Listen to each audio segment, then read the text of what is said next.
오늘 우리에게 주신 하나님의 말씀은 구약성경 창세기 45장 1절부터 8절까지의 말씀입니다. 창세기 45장 1절부터 8절까지의 말씀입니다. 한 절 한 절 교독하도록 하겠습니다. 요셉이 시종하는 자들 앞에서 그 정을 억제하지 못하여 소리질러 모든 사람을 자기에게서 물러가라 하고 그 형제들에게 자기를 알리니 그때 그와 함께한 다른 사람이 없었더라.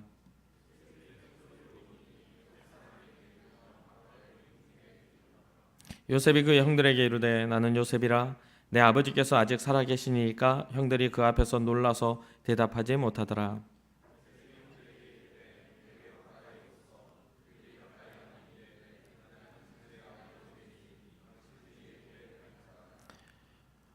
당신들이 나를 이곳에 팔았다고 해서 근심하지 마소서, 한탄하지 마소서. 하나님의 생명을 구원하시려고 나를 당신들보다 먼저 보내셨나이다.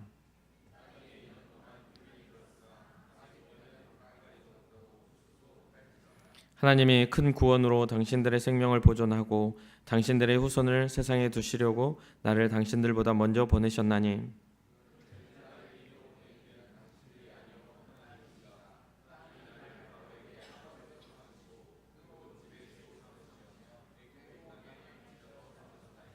아멘, 아멘.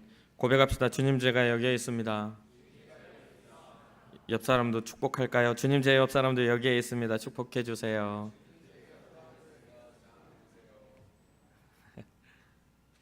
우리는 예수님의 사람입니다. 우리는 예수님 안에 있습니다. 우리의 삶에는 예수님의 흔적이 있습니다. 아멘, 아멘, 아멘. 지난 시간에부터 요셉에 대해서 이야기를 나누는데 창세기를 하다 보니까 사건별로 가다 보니 너무 시간이 길어지고 또 너무 많은 시간을 할애해야만 되는 부분들인데 그걸 좀 더 단축시켜서 요셉의 이야기는 오늘까지 마무리를 하려고 합니다. 여러분들이 잘 한번 보시고 성경에 나타나 있는 믿음의 사람들을 우리가 보면 사실 그 사람들의 삶의 어떤 상황이 문제가 아니라는 것을 우리는 깨달을 수가 있어요.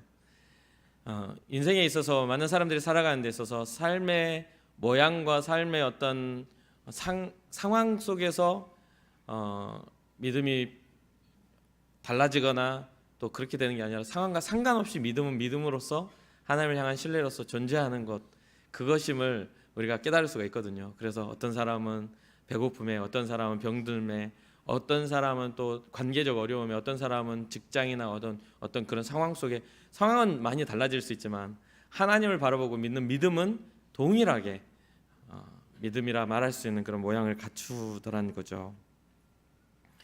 그래서 지난 시간에 이제 요셉에 대한 이야기들을 하면서 원인과 결과에 대한 이야기들을 말씀을 나눴었습니다. 지난 시간에 요셉이 형들에게 미움을 받은 이유에 대해서 살펴봤어요.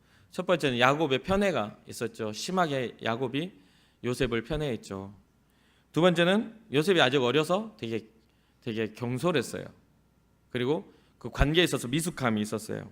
그래서 경솔하게 행동했던 그 행동들이 돌아와서 형들에 대해서 분노하게 되고 형들이 미워하게 되는 이유를 제공을 합니다.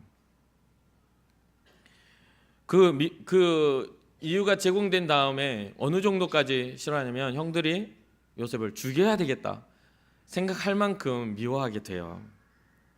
굉장히 큰 비극이 돼버린 거죠. 17살밖에 안 된 요셉이었기 때문에 뭔가 성숙한 모습보다는 미숙한 모습이 훨씬 많았습니다. 그래서 아버지 야곱의 심부름을 이제 하러 형들을 찾아갈 때 형들이 멀리서 오고 있는 요셉을 보고 죽이기로 이야기를 해요. 너무 미우니까 저 채색 옷, 아버지가 특별하게 만들어놓은 저 채색 옷을 벗겨버리고 저 죽여버리자 이렇게 이야기를 하는데 첫째 아들 장남 르우벤과 넷째 아들 유다가 그것을 가로막아요. 아니다, 형제지 않냐. 그래서 르우벤은 다시 살려내려고 했고 유다는 죽이지 말고 차라리 그냥 팔자. 그게 진짜 좋은 건지 어쩐지 모르겠지만 생명은 보존시켜요. 그런데 그러면서 지난 시간에 우리가 각자의 입장에서 바라보고 또 어떤 상황적 해석을 할 수 있을 만한 것들을 우리가 서로 생각을 해봤습니다. 있을 법한 이야기들로 야곱이 요셉만 편애하는 모습들, 그다음에 사랑받은 요셉이 경솔하게 자기가 거칠 것 없이 행동하는 그런 행동들, 그것을 바라보고 있는 아버지의 사랑을 독차지해버린 요셉을 바라보며 화가 났던 형들의 어떤 시각들, 이런 것들을 잠깐 이야기를 했었죠. 근데 요셉을 둘러싼 여러 가지의 갈등들이 분명히 있었지만 가장 큰 사건, 가장 큰 갈등을 일으킨 사건이 바로 하나님이 요셉에게 꾸게 하신 꿈의 사건이에요. 그게 계시적인 어떤 그런 꿈의 사건이 굉장히 이 두 번의 꿈을 꿨는데 이 두 번의 꿈을 가족들에게 말함으로 갈등이 굉장히 깊어진 그런 상황들이 된 거예요. 이 꿈은 장차 일어날 미래에 대한 계시적 의미를 품고 있었던 꿈입니다. 앞으로 어떤 일들이 일어날 것들에 대한 그 미래에 대한 계시적인 것을 가지고 있었어요. 그러나 그 꿈을 꿨던 그 당시에 가족들과 요셉은 그것을 깨닫지 못했죠. 그런 일이 있을 거라는 것을 알지 못했어요. 그러다 보니 고대 근동 사회에서는 굉장히 위계 질서가 굉장히 강했어요. 부족적 국가에서 부족의 우두머리라고 하거나 그런 사람들은 그 왕과 같은 권위를 가져요. 그러니까 가족 내에 고대 근동의 가족은 부모님은 거의 왕과 같은 권위를 가졌어요. 그러다 보니 이스라엘의 율법 중에 그런 율법 있죠. 하나님께서 또 부여하신 율법 10가지 계명 가운데 첫 번째 뭐죠? 내 부모를 공경하라라는 그래서 위계 질서라는 게 있는데 이 요셉이 꾼 17살짜리가 꾼 이 꿈이 곡식단이 일어서서 형들의 곡식단이 내게 절하는 거, 또 내 별에 해와 달과 11별이 내게 절하는 것, 이거는 굉장히 큰 권위의 도전이었어요. 이 사회에서는 상상할 수 없을 만한 굉장히 경솔한 말이었어요. 뭐 옛날 우리 어른들 같으면 개꿈이라고 어디서 꿈 이상한 거 꾸고 와가지고 못된 짓을 한다고 저희 부모님도 맞은 적이 있다고 하더라고요. 그런 어떤 상황에서 굉장히 어그러짐이 일어났어요. 그래서 형들이 뭐라고 하죠? 꿈꾸는 자가 오는도다. 비아냥거리죠. 그 꿈이 굉장히 깊은 갈등의 요소를 차지하게 된 거죠. 그러면서 애굽에 팔아버리면서 뭐라고 하죠? 네 꿈이 이루어지나 한번 보자 라고 하면서 팔아버리는 상황이 돼요. 그래서 미대한 상인들에게 팔려간 요셉이 오늘 쭉 스토리를 진행해 가면 이집트의 시위대장 보디발의 집에 팔려가게 돼요.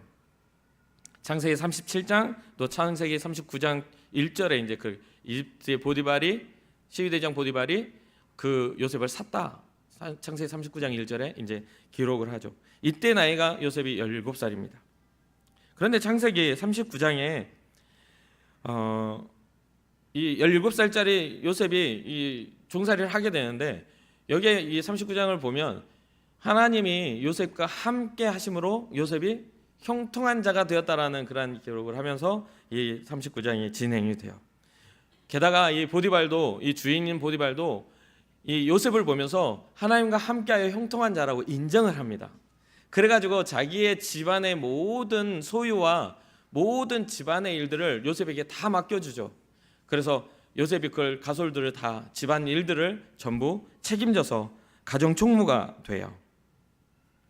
모든 소유물도 또 그것들을 이렇게 했을 때 하나님이 또 요셉에 복을 주셔서 맡겨진 그때부터 복을 받았다 성경에 기록하고 있어요. 보디발이 자기가 먹는 음식에는 내가 다 맡겨놓을 테니 네가 알아서 해. 성경이 그렇게 기록합니다. 그런데 요셉이 그냥 일만 잘하는 청년이었냐? 또 그렇지 않았어요. 요셉이 굉장히 잘생긴 청년이었어요. 17살 때부터 뭔가 잘생겼었겠죠. 근데 시간이 얼마나 지났는지는 여기에는 기록이 되지는 않습니다.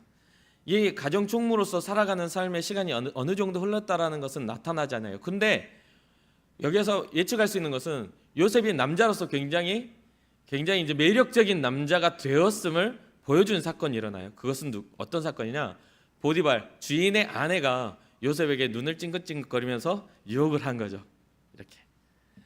그 성경에 그렇게 기록해요. 눈짓을 해서 유혹을 해요. 그러니까 요셉이 그걸 보면 모른 척하는 거죠. 그러니까 이게 보디발의 아내가 그냥 쉽게 포기하면 좋은데 포기하지 않고 계속 매일 찾아와가지고 요셉을 유혹해요. 그냥 단순한 유혹이 아니라 잠자리를 같이 하자, 성관계를 같이 맺자, 이런 어떤 유혹을 계속합니다. 그러니까 요셉이 계속 도망 다니죠. 단호히 거절해요. 그러면서 주인의 아내에게 그렇게 말해요. 내가 모든 것은 다 허락받았지만 당신은 아닙니다. 보디발에게 내가 이 주인에게 모든 걸 허락받았지만 당신은 아닙니다. 그러면서 하는 말이 이 악한 일을 나는 할 수가 없습니다. 왜? 내가 이 악한 일을 행하여 내가 섬기는 하나님께 죄를 지을 수가 없습니다. 그런 어떤 고백을 해요. 그런데 왜 요셉을 하나님이 사랑하셨는지에 대한 그 의미가 이 안에 보이지 않습니까? 여러분 느껴지지 않아요? 요셉은요 이집트 안에서 하나님을 섬기는 유일한 사람이었어요. 그때 당시 하나님을 섬기는 민족이 없었습니다. 아브라함, 이삭, 야곱, 요셉에 이르러서 그 믿었던 요셉이 팔려가가지고 이집트의 땅으로 들어온 거예요. 하나님을 아는 존재는 요셉밖에 없었어요. 근데 혼자 믿는데도, 혼자 하나님을 바라보는데도 불구하고 그것을 요셉은 원래 나쁜 짓 할 수 있잖아요. 지금 젊고 자기도 어떤 욕망이 있는 남자일 거 아니에요. 매일 그렇게 막 와가지고 유혹하면 넘어질 수도 있죠. 그런데 요셉은 넘어지지 않았어요. 왜? 은밀히 와서 아무도 모르는 곳에서 뭔가 관계를 맺자고 해도 넘어지지 않았어요. 왜냐하면 하나님에 대한 요셉의 신앙이 있었기 때문이에요. 하나님이 보고 계십니다. 하나님 앞에서 내가 죄를 짓지 않겠습니다 라는 그런 고백을 했습니다. 그런데 그런 고백을 했다고 유혹하는 사람들이 멈췄나요? 아니요. 그 신앙이 하나님 앞에서 잘 살려고 몸부림치는 신앙을 가지고 있는 요셉이라 할지라도 요셉이 이제 종이기 때문에 주인과 같은 집에 살지 못했을 거 아닙니까? 근데 주인의 집에 할 일이 있어서 들어갔어요. 성경에 보면 그 집에 할 일이 있어서 들어갔는데 때마침 보디발의 아내가 또 요셉을 발견했어요. 그래가지고 옳았구나, 잘 됐다, 이제 아무도 보는 사람도 없겠거니 요셉의 옷을 붙잡습니다. 그래서 붙잡기만 했을까요? 아니에요. 벗어봐 하면서 이제 유혹을 하면서 이제 적극적으로 덤벼드니까 여기 성경에 보면 요셉이 이 옷을 벗은 상태로 도망쳐 버려요. 옷이 무슨 벌거벗은 건 아닌 것 같은데 아무튼 자기 옷을 붙잡았던 그 옷을 벗은 상태로 도망치니까 이 보디발의 아내가 소리를 질러요. 소리를 지르면서 히브리 종이, 당신이 데려온 히브리 종이 나를 겁탈하려고 했다고, 그러면서 누명을 씌웁니다. 누명을 씌워요. 그러니까 여기에서 누명을, 그 말을 들은 보디발이 굉장히 화를 내요. 감히 화를 내요. 그리고서 어떻게 하죠? 죽이는 게 아니라 왕의 죄수를 가두는 감옥에 요셉을 집어넣어 버려요. 여기에 보면 두 가지의 신뢰가 있어요. 뭐냐면 하나님에 대한 신뢰도 있지만 요셉이 가진 신뢰는요, 보디발과의 관계의 신뢰도 있었어요. 주인이 다 줬지만 당신은 아닙니다. 그러니까 자기를 믿고 맡겨준 그 자기 어떤 주인이라 할지라도 그 사람에 대한 신뢰를 요셉이 저버리지 않았다는 거죠. 그러니까 인간 관계 안에서도 요셉이 자기가 지켜야 할 선한 것들을 지켜가고 있었음을 볼 수가 있는 거예요. 근데 그 신뢰를 지킨 결과가 전혀 좋지 않게 나타나 버리죠. 어떻게 해요? 누명을 씌우게 되고 옥에 갇히는 일들이 생겼어요. 정말 신실함을 지킨 대가가 너무 아픈 현실로 다시 돌아오게 되어버립니다. 그러나 여기에서 옥에 갇혔으니까 요셉의 이야기가 끝나지 않아요. 창세기 39장 20절부터 21절에 이에 요셉의 주인이 그를 잡아 옥에 가두니 그 옥은 왕의 죄수를 가두는 곳이었더라. 요셉이 옥에 갇혔으나 여호와께서 요셉과 함께 하시고 그에게 인자를 더하사 간수장에게 은혜를 받게 하시매. 이 공통점이 있어요. 요셉이 노예로, 그러니까 종으로 보디발의 집에 있을 때에도 하나님이 여호와께서 요셉과 함께 하셨다라는 말이 있고요, 옥에 갇혔을 때에도 여호와께서 요셉과 함께 하셨다라는 그 말이 나와요. 옥중에 갇힌 상황에서도 하나님이 요셉과 함께 하심으로 인해서 동일하게 하나님이 요셉에게 복을 주셨다는 거죠. 어느 정도 복을 주셨냐면 옥에 갇혔는데 그 간수장에게 이제 눈에 든 거예요. 너무 신실하고 일을 잘하고 너무 믿고 맡겨도 된다라는 어떤 검증이 돼버리니까 간수장이 요셉에게 맡긴 일은 아예 신경을 쓰지 않았다고 기록을 합니다. 성경이. 살펴보질 않았다. 요셉에게 맡긴 일은 아예 살펴보지를 않았다. 그럴 정도로 신실하게 돼요. 그런 이유가 뭐냐? 간수장은 그의 손에 맡긴 것이 무엇이든지 여호와께서 요셉과 함께 하심으로 잘 되는 것을, 그가 범사에 형통하는 것을 보았기 때문에 더 이상 신경 쓸 필요가 없다라고 생각한 거죠. 더구나 아까 제가 말씀드렸죠. 하나님을 향한 신앙뿐 아니라 관계 안에서도 신뢰감을 요셉은 지켰다는 거예요. 그래서 간수장에게도 인정을 받을 수 있는 그런 삶을 살았다는 것이죠. 그렇게 옥중의 죄수들을 관리하는 중에 어느 날은 왕의 술 맡은 관원장과 떡을 굽는 관원장이 들어온 겁니다. 그리고 어떤 내용들은 성경을 읽으시면 그게 어떤 내용인지 금방 아시니까 읽어보시고 그 둘이서 또 똑같은 꿈을 꿔요. 그래서 꿈을 꾸는데 이 요셉이 그 꿈을 해석해 주므로 술 맡은 관원장은 복직이 되고 다시 왕의 술을 따라주는 사람을 복직이 되고 떡 굽는 관원장은 죽게 됩니다. 그 해석을 해주면서 요셉이 그 술 맡은 관원장, 복직이 되는 관원장에게 그런 말을 해요.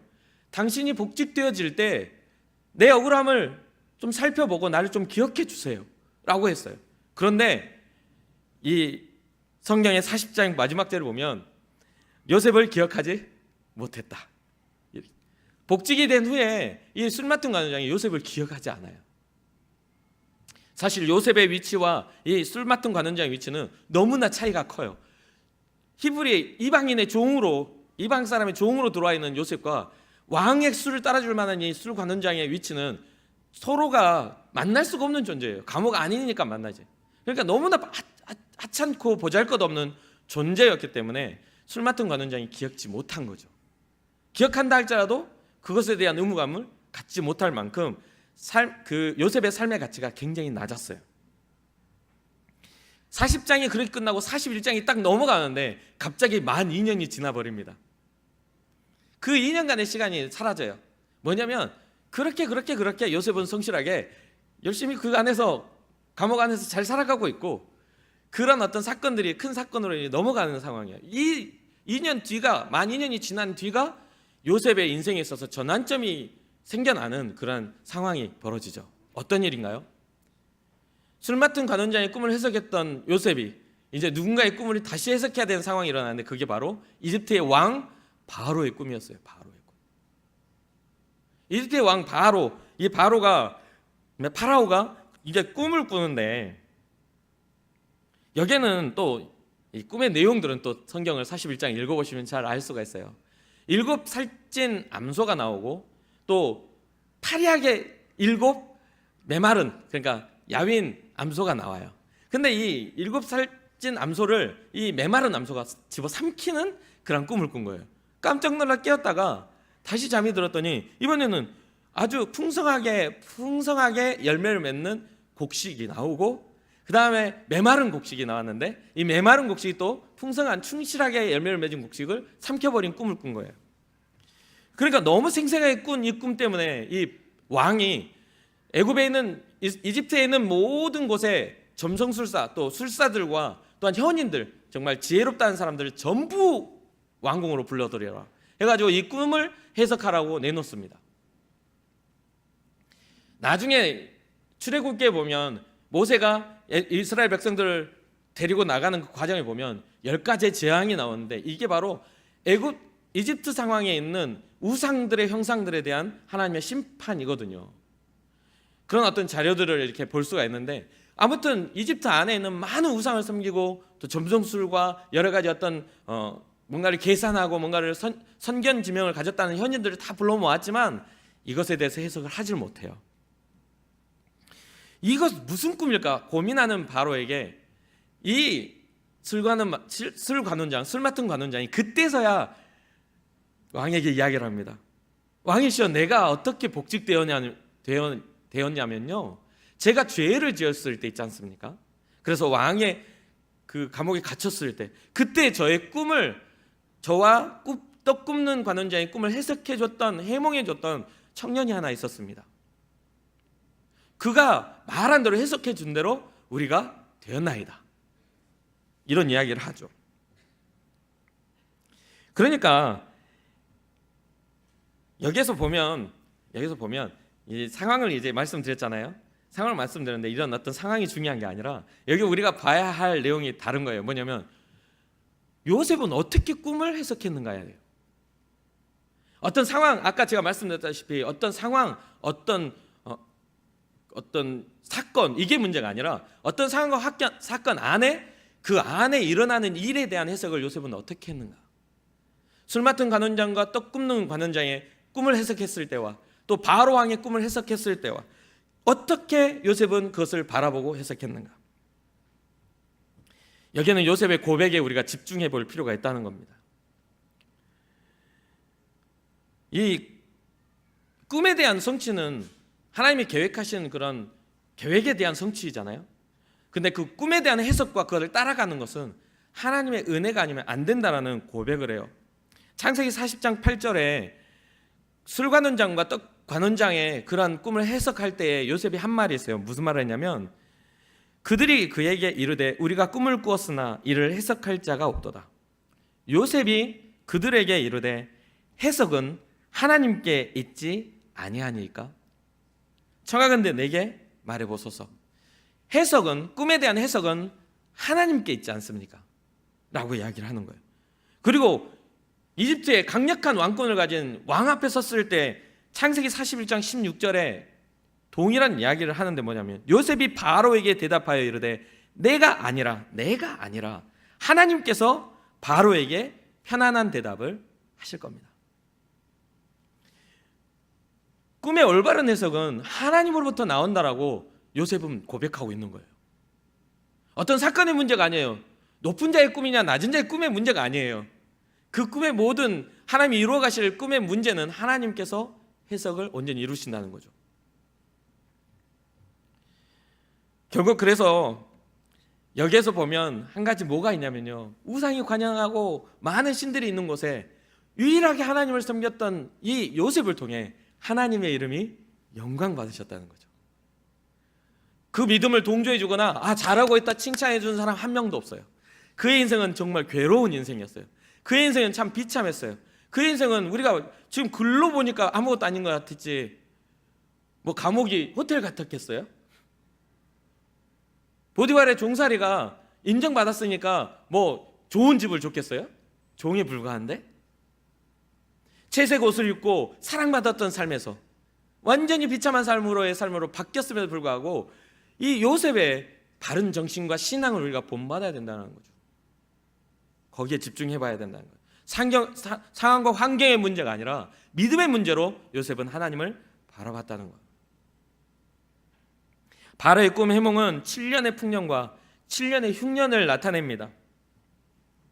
그리고 요셉은 거기에서 멈추는 것이 아니라 해석에서 멈추는 것이 아니라 7년의 풍년을 어떻게 준비하고 7년의 흉년을 어떻게 해야 될지에 대한 대안도 제시하죠. 이에 바로가 신하들에게 말하죠. 어떤 말이 나오냐면요, 여기 정말 대단한, 요셉이 왜 하나님 앞에 사랑받았는지, 그리고 바로를 통해 그게 고백되어져요. 뭐라고 말하냐면 이와 같이 하나님의 영이 감동된 사람을 우리가 어찌 찾을 수 있으리요. 지금 당장에 요셉이 감옥에 있었던 그런 존재예요. 그런 존재가 나와가지고 꿈을 해석했는데 바로가 하는 말이 하나님의 신에 감동된 사람 우리가 어떻게 다시 찾을 수 있겠는가 라고 하면서 자기의 반지를 빼서 요셉의 손가락에 집어넣고 띄워주며 애굽의 총리를 삼아버려요. 이집트의 총리, 왕 바로 밑에 있는 사람을 삼게 됩니다. 여기까지가 요셉이 괴로운 현장에서 반전이 이루는 현장까지의 그 상황이에요. 그러면 요셉의 나이가 몇 살이었을까요? 성경에 나와 있습니다. 오늘 본문의 이후에 나와 있어요. 애굽의 총리가 될 때의 나이가 30세예요. 30세. 몇 살에 팔려와가지고? 17살에 팔려와가지고. 그럼 몇 년을? 13년을 보디발의 종살이와 옥살이를 한 거예요. 여러분 13년 동안 그런 어려운 일을 당하고 요셉 같은 고백을 할 수 있어요?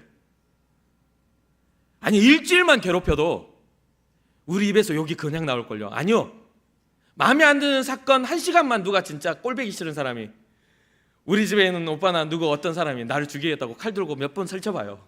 그러면 그날 1년이 아니라 10년간 간증거리지. 세상에 악한 놈은 밖에 있는 게 아니라 우리 집 안에 있더라고 하면서 난리치지 않겠어요? 근데 13년 동안 괴로움을 당한 요셉의 고백을 보시자는 이야기예요. 꿈의 해석은 하나님께 있습니다. 내가 말하는 것이 아니라 하나님께서 바로에게 편안한 말씀을 하실 겁니다. 우리는 좀 뭔가 성공을 하는 것 같으면 자기 잘난 맛에 그것을 자랑하는 경우가 많잖아요. 그렇잖아요. 내가 뭔가 잘하는 일이 생기면 내 능력인 것처럼 생각할 때가 많아요. 근데 요셉은 자기의 능력이 아님을 분명하게 밝히죠. 하나님이 하십니다. 하나님이 하십니다. 그러면서 요셉이 이집트로부터 이제 총리 대신이 된 다음에 42장부터 45장 오늘까지 이제 그 일들에 대해서 이야기가 쭉 기록이 됩니다. 그리고 이 42장에 어떤 존재가 등장하죠? 7년의 흉년이 지나버려요. 이미 이제 42장에 오면서 7년의 풍년이 생겼어요. 그래서 애굽에 많은 곡식들을 쌓았어요. 그리고 기근이, 그러니까 흉년이 드니까 각 나라, 애굽뿐 이집트뿐 아니라 주변의 나라까지도 다 흉년이 든 거예요. 그래서 먹을 게 없어졌어요. 그 과정에서 어떤 사람들도 먹을 게 없어졌죠? 요셉의 가족들에게도 먹을 게 없어졌어요. 그래서 소문을 들어보니 이집트에서 곡식이 많아서 곡식을 판다더라. 너희들이 가서 좀 사와라.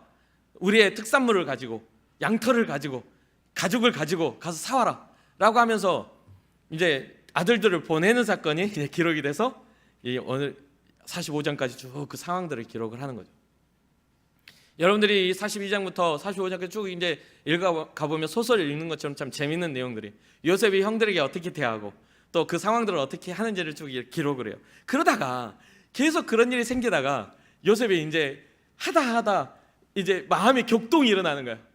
너무 아버지도 보고 싶고 내 동생 베냐민에 대한 일들에 대해서도 막 스트레스를 받고 막 그 격동이 일어나니까 형들보다 참지 못해서 우는 사건이 오늘 45장의 사건이에요. 참지 못해 우는 거야. 그 복받쳐 오르는 감정을 주체하지 못해가지고 다 나가 있으라 하고서 이제 형들한테 이야기를 하는 거예요. 내가 요셉입니다. 얼마나 깜짝 놀랄 이야기예요. 죽이려고 하고 팔아버렸던 자기 동생이 강대국 이집트의 총리 대신이 돼가지고 뜬금없이 고개를 들어서 내가 요셉입니다 이렇게 하니까 와, 깜짝 놀랄 이야기죠. 17살에 시작된 이야기가요, 이 형들과 이 이야기를 할 때가 몇 살이 되냐면 풍년 7년 30세에 총리 대신이 되고 풍년을 7년 동안 풍년을 겪고 그 다음에 기근, 그러니까 흉년을 2년째 겪은 때예요. 이때가 만 2년이 지났어. 그러면 요셉의 나이가 몇 살? 39살이 된 거예요. 39살. 22년입니다. 22년 동안. 이 22년이 어떤 22년이냐면요, 17년, 그러니까 22년 전에 꿈꾸었던 곡식단이 자기에게 엎드려 절하였던 내용이 성취되는 22년이에요. 그때는 알지 못했던 하나님의 계획이 22년 뒤에 성취되어지는 것들을 볼 수 있었다는 거죠. 곡식단과 해달별의 꿈이 현실이 되었습니다.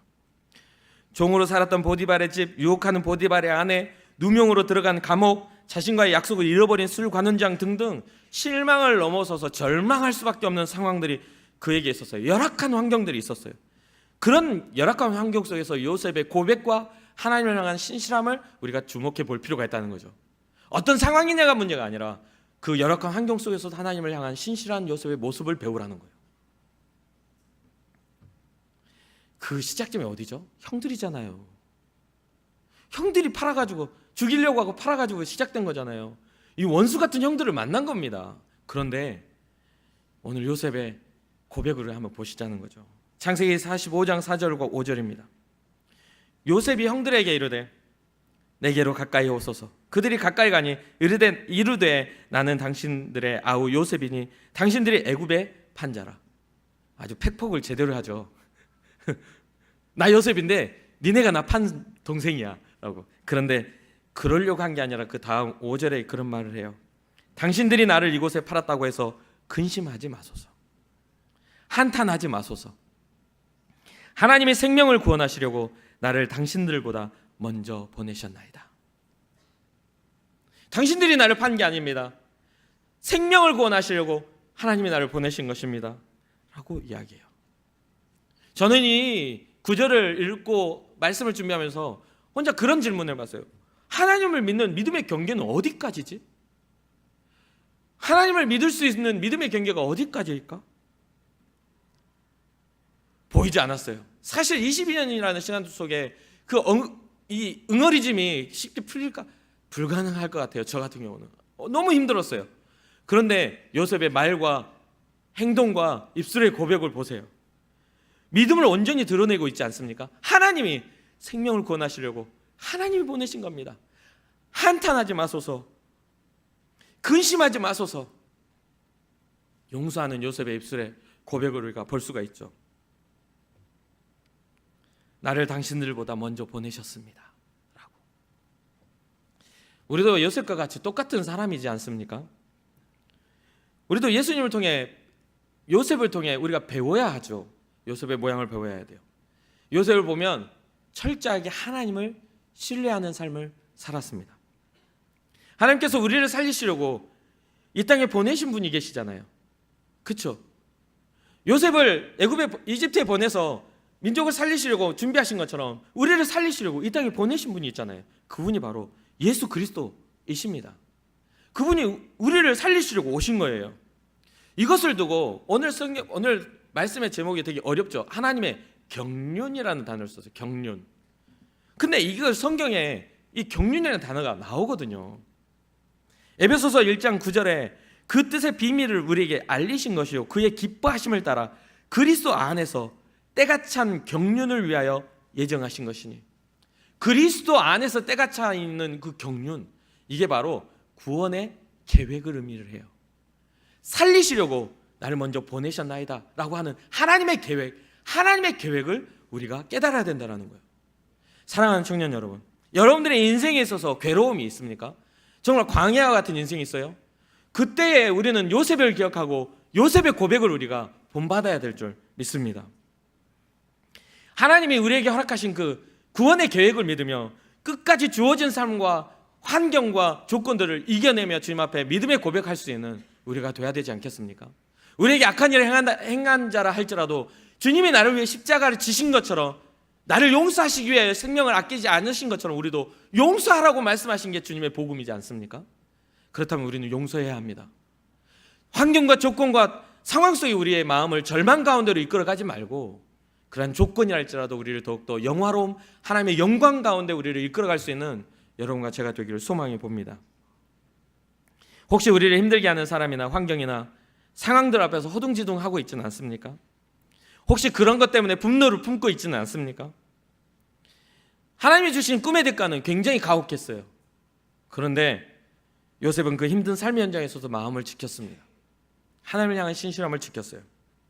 스스로 아는 것을 말하는 것이 아니라 하나님이 주시는 그러한 지혜로 꿈을 해석했어요. 하나님이 하시는 것들을 바라보았다는 거죠. 사랑하는 청년 여러분, 우리도 말씀의 흉년과 같은 시대, 말씀이 믿어지지 않고 말씀이 알아지는, 그냥 뭔가 지식적으로 말씀을 그냥 알고만 있는 시대에 살고 있는 우리 시대, 말씀대로 따라 살고 생명을 다해서 주님의 길을 따라가려는 의지가 상실된 시대, 힘들면 포기하고 내 기분과 감정에 의해서 하나님 앞에 나오는 것도 결정되는 시대에 사는 지금 이때에 우리는 요셉의 믿음을 배워야 할 것 같습니다. 하나님께서 이 시대 가운데 우리를 부르셨을 때 하나님의 계획이 있지 않겠습니까? 우리를 통해서 하나님의 교회를 세우시고 우리를 통해서 하나님의 나라를 확장하시고자 하는 하나님의 계획이, 하나님의 경륜이 있지 않겠습니까? 예수 그리스도의 복음의 능력과 살아계신 하나님의 역사를 깨닫는 여러분이라면 점점 더 주님 앞에 가까이 나아오는 믿음의 예배자들이 되고 하나님의 아버지라 부를 수 있는, 부르짖는 믿음의 자녀들이 되기를 주님의 이름으로 축복합니다. 이 시대 가운데 복음을 붙잡고 상황과 환경이 아닌 예수 그리스도의 생명을 붙잡고 주님 앞에 더욱더 나아가 온전한 교회를 세우는 여러분과 제가 되기를 소망합니다.